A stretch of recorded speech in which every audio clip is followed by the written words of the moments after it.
କଳାହାଣ୍ଡି ଜିଲ୍ଲା ଏମରାମପୁର ବ୍ଲକ ତୁଜୁଙ୍ଗ ସ୍ଥିତ ଏକ ଘରୋଇ ଶିକ୍ଷା ଅନୁଷ୍ଠାନ ଶ୍ରୀ ଏଜୁକେସନ ଏକାଡେମୀର 10ତମ ବାର୍ଷିକ ଉତ୍ସବ ଶିକ୍ଷା ଅନୁଷ୍ଠାନ ସଭାପତି ତଥା ବରିଷ୍ଠ ଆଇନଜୀବୀ ସପନ କୁମାର ପଟ୍ଟନାୟକଙ୍କ ଅଧ୍ୟକ୍ଷତାରେ ଅନୁଷ୍ଠିତ ହୋଇଯାଇଛି।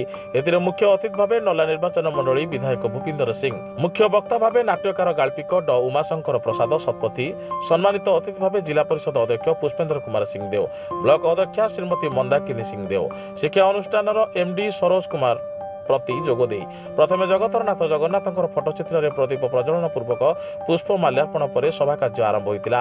ଅତିଥିମାନେ ଛାତ୍ରଛାତ୍ରୀମାନଙ୍କୁ ବକ୍ତବ୍ୟ ପ୍ରଦାନ କରି ଉତ୍ସାହିତ କରିଥିବା ସହିତ ଭଲ ମଣିଷଟିଏ ହେବାକୁ ହେଲେ କଠିନ ପରିଶ୍ରମ ଏକାଗ୍ରତାର ଆବଶ୍ୟକତା ରହିଛି ଅତିଥିମାନେ ନିଜ ବକ୍ତବ୍ୟରେ ପ୍ରଦାନ କରିଥିଲେ।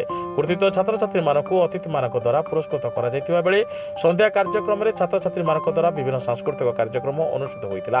ଏହି କାର୍ଯ୍ୟକ୍ରମରେ ଅଭିଭାବକ ଅଭିଭାବିକା ଉପସ୍ଥିତ ରହି ସାଂସ୍କୃତିକ କାର୍ଯ୍ୟକ୍ରମକୁ ଉପଭୋଗ କରିଥିଲେ।